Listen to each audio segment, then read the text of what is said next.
présenter, je vais parler un peu de modèle Voxlan qui vient d'être partagé sur GitHub. Donc, c'est un outil pour faire la cartographie de la surface foliaire qu'on a testé seulement sur les arbres feuillus.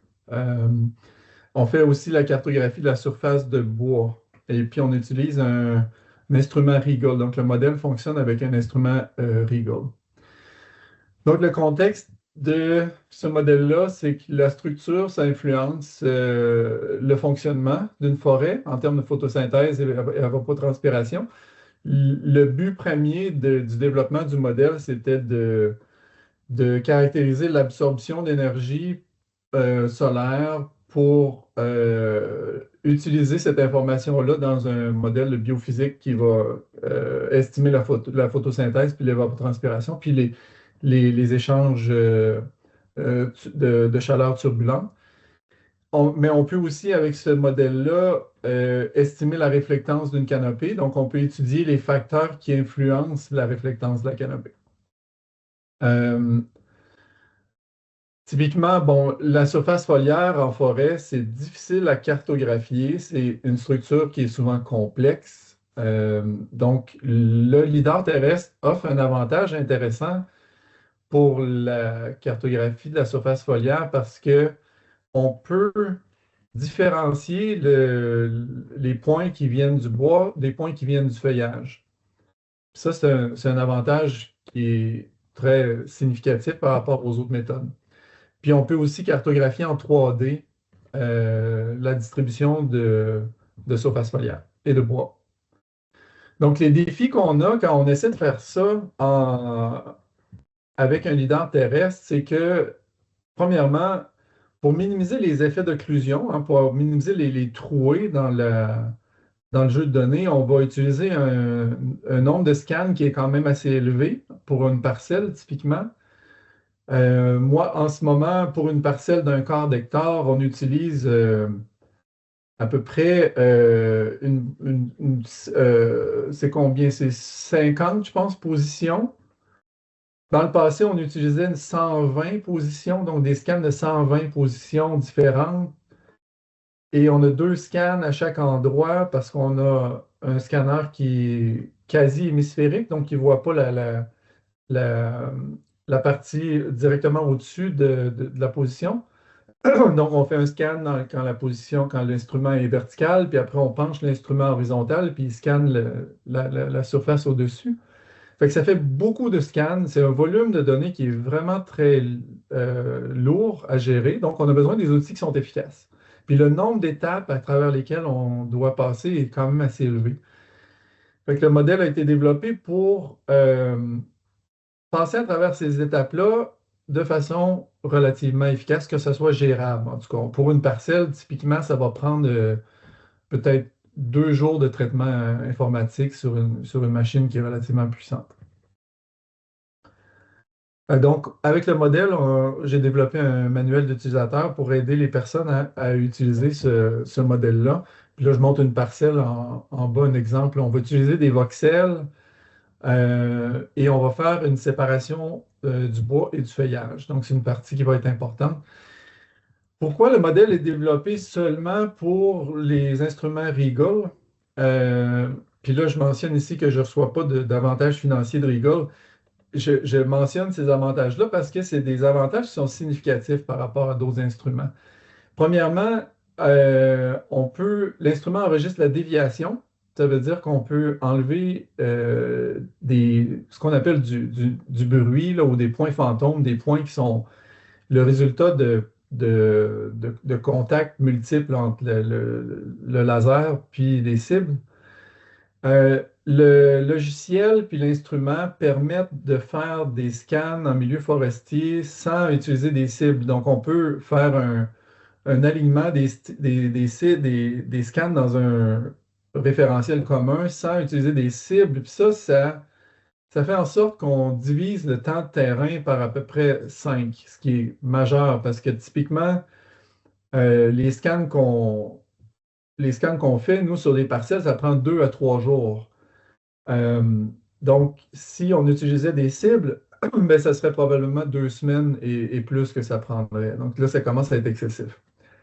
Euh, L'instrument enregistre une réflectance apparente. Ça veut dire que il va nous donner pas seulement une intensité du signal qui est reçu, mais il va convertir ça automatiquement, il va la calibrer pour la distance du point, ce qui est vraiment utile de travailler directement avec de la réflectance apparente parce qu'on va l'utiliser pour séparer le bois du feuillage. Le format des fichiers enregistre pas seulement les positions des points, mais il enregistre pour tout émission laser la direction dans laquelle le laser a été émis. Puis ça, quand on fait du lancer de rayons, c'est extrêmement utile parce qu'on a besoin de cette information-là. Quand le logiciel LVOX, par exemple, on va la dériver à partir de la position d'un scanner. Mais quand on ne connaît pas la position du scanner où il y a de l'incertitude par rapport à sa position et son orientation, ça devient difficile d'avoir quelque chose de précis. Puis l'instrument est quand même fiable et robuste pour travailler sur le terrain. Donc, les étapes de traitement, on a un alignement. Donc, on indique comment on fait ça dans le logiciel RiseScan. On lit le format natif et on va faire une première classification des points bois versus feuillage basée sur l'intensité des signaux qui sont reçus.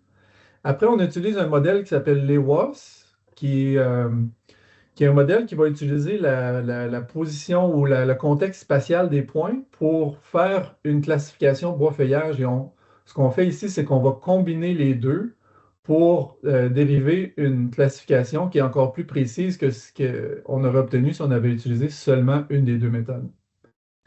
Après ça, on a un algorithme de lancer de rayons qui va faire le calcul de densité des surfaces foliaires. Puis aussi la surface de bois. Ensuite de ça, on a une correction pour l'occlusion qui va être appliquée en utilisant les profils verticaux de densité de surface foliaire. Et après ça, on va avoir des matrices de voxels donc, qui sont combinées entre le bois et la surface foliaire pour être utilisées dans des modèles de transfert radiatif. Comme FlySvox, celui que nous, on utilise, ou DART. Euh, donc ça, c'est un exemple ici de simulation du transfert radiatif basé sur les matrices de voxels qui sont séparées entre le bois et le feuillage. À gauche, on voit, ça c'est pour une parcelle d'une forêt tropicale, donc des arbres de à peu près 55 mètres de haut. Donc à gauche, on a le visible et à droite, on a l'infrarouge. Donc ça nous montre bien la différence euh, au niveau de l'absorption d'énergie solaire par le bois et le feuillage. Donc, c'est le genre d'études qu'on peut faire à partir de ces données-là.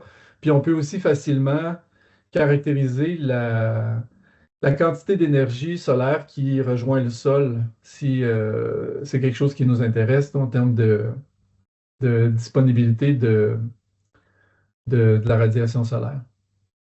Donc, on peut savoir, en fait, à tous les endroits en 3D, c'est quoi la quantité de radiation qui est absorbée par les éléments.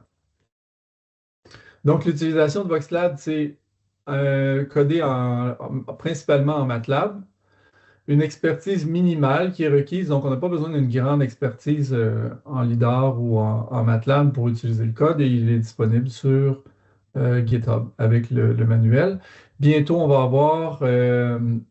va mettre aussi disponible des matrices de voxels pour des sites forestiers. Donc, on a 6 parcelles. Euh, donc, on a 5 parcelles aux États-Unis. C'est tous dans des forêts de feuillus.